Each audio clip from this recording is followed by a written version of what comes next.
میں چونکہ موجود ہوں اور میری آنریبل بہن اور ممبر نیشنل اسمبلی نفیسہ شاہ نے جو بجٹ کے حوالے سے جو چیزیں کی ہیں وہ تو میں سب ساتھیوں کا ایک ہی دفعہ وائنڈنگ اپ میں جواب دوں گا جو بھی ریلیونٹ چیزیں ہیں. ایک چونکہ ایک بڑی اس وقت پبلک ڈیبیٹ میں ہے پچھلے کوئی 4-5 دن سے جو فلڈز کے حوالے سے جو سندھ پروونس میں جو کام ہونے ہیں ری ہیبلیٹیشن کا ریکنسٹرکشن کا جو ریلیف اور جو امیجیٹ جو کام تھا وہ تو ہو چکا ہے. آپ کو پتہ ہے کہ پورے پاکستان میں جو ہے قریباً 100 بلین کے قریب 80 بلین کے قریب شازیہ مری صاحب بیٹھی ہیں وہ یہ بسپ کے ذریعے کیش ڈسٹریبیوٹ کیا گیا 25,000 پر فیملی اور اس کے علاوہ ان کائنڈ جو این ڈی ایم اے نے جو اپنی چیزیں فوری طور پہ ان کے سٹاک سے انہوں نے ڈسٹریبیوٹ کی اور بلکہ اس کے لیے ہمیں ریسنٹلی ای سی سی میں چونکہ یہ سائیکلون اس طرح کی مانسون کچھ پروڈکشنز آ رہی تھیں تو ان کے سٹاکس کو ہم نے ریپلینش کرنے کے لیے ای سی سی میں 12 ارب روپے کی اپروول دی تو ورچولی وہ قریباً 100 ارب کا جو ہے وہ تو خرچہ ہو چکا اور بہن نے اس کو اکنالج بھی کیا ہے. جہاں تک ریہیبلیٹیشن ریکنسٹرکشن پروجیکٹس کا تعلق ہے وہ چونکہ اس بجٹ سے ویسے بھی ذرا تھوڑا ہٹ کے ہے تو میں اس کو کلیریفائی کر دیتا ہوں. یہ U N D P world bank Asian development bank European union اور پاکستان کی منسٹری آف پلاننگ نے جو فلڈز آئے تو اس کے بعد ایک کمپریہنسو رپورٹ بنائی تھی. اسی رپورٹ کے یہ نمبر کوٹ ہوتے ہیں کہ اس میں اکنامک اینڈ فزیکل لاسز جو تھے وہ قریباً 30.3 بلین ڈالر کے تھے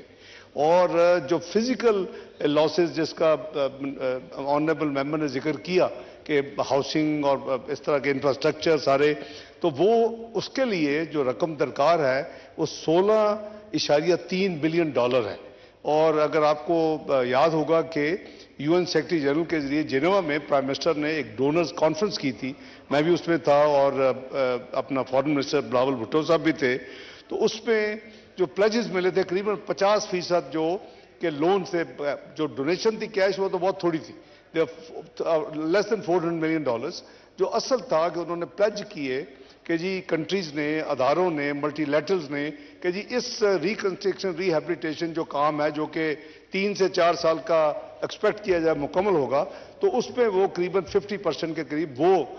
ہمیں پاکستان کو یعنی فائنینسنگ دیں گے. تو اس حوالے سے چونکہ میڈیا میں بھی باتیں پچھلے 3-4 دنوں نوٹ کر رہے ہوں گے تو یہ جمعے کو ایک بڑی ڈیٹیل کمپریہنسو میٹنگ کی گئی چند گھنٹوں کی جس میں سندھ چیف منسٹر مراد علی شاہ صاحب بھی تھے آنریبل ہمارے ساتھی خورشید شاہ صاحب نوید قمر صاحب شہری رحمان صاحبہ نثار کھوڑو صاحب اور آسن اقبال صاحب بھی تھے. میری بھی پرائم منسٹر صاحب نے کہا کہ میں بھی اس میٹنگ میں بیٹھ کے اس ایشو کو سنوں اور ریزالو کروں. تو ہماری کافی حد تک وہ تفصیل سے جو میٹنگ ہوئی ہم نے کافی روڈ میپ بنا لیا کیونکہ یہ اگلے 4-5 سال کا ایک قسم کا میڈیم ٹرم ڈیولپمنٹ پلان کہہ لیں بجٹ ہوگا. تو اس کے لیے آج ہماری دوبارہ ایک میٹنگ ہو رہی ہے. اٹ واز اگریڈ سب کے کچھ چند گھنٹوں کے بعد ان کی کمٹمنٹس تھی کچھ آنریبل جو پارٹیسپینٹس تھے تو آج ہماری میٹنگ انشاءاللہ ایکسپیکٹڈ ہے کہ آج ہم دوبارہ میٹنگ کریں گے تو دس ول بی ریزالوڈ. یہ کوئی ایشو نہیں ہے اور کوئی دو رائے نہیں ہے کیونکہ 16 بلین میں سے رفلی $11 بلین سندھ میں ہی وہ ریکنسٹرکشن ری ہیبلیٹیشن کام ہوگا اور وہ ہوگا 4RF کی پالیسی کے تحت جو ریزیلینٹ اور جو انٹرنیشنلی اب ریکگنائزڈ ہے کہ کس ٹائپ کا کام ہونا چاہیے تاکہ خدا نہ خواستہ ایسی دوبارہ کوئی کلیمٹی آئے تو اس کو وہ دوبارہ اسی طرح نقصان نہ ہو. تو یہ سارا انڈر نہ صرف ڈسکشن ہے انڈر پلاننگ ہے اور اس پہ کام ہو رہا ہے. تو آئی ایشور آنریبل ممبر کو کہ اس پہ there is nothing to worry work is in progress we are in contact اور انشاءاللہ آج ہوپ فلی ہم اس کو کنکلوڈ کر لیں گے. سیکنڈ جو انہوں نے کہا چارٹ آف اکانومی کا چارٹ آف ڈیموکریسی میں انوالو تھا الحمدللہ ان کو پتہ ہے میں اور رضا روانی صاحب نے شروع کیا تھا 2002 میں. ایونچولی جب ڈاکومنٹ آپ کو بھی یاد ہوگا جب اس میں لیٹر آن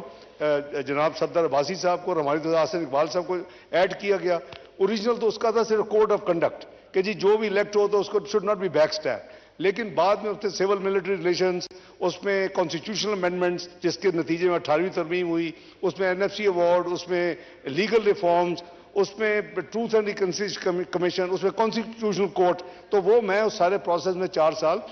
گزرا ہوا. لیکن جو انیشل جو 2002 میں جب ٹریگر ہوا تو میں محترمہ بینظیر بھٹو صاحبہ اللہ ان کو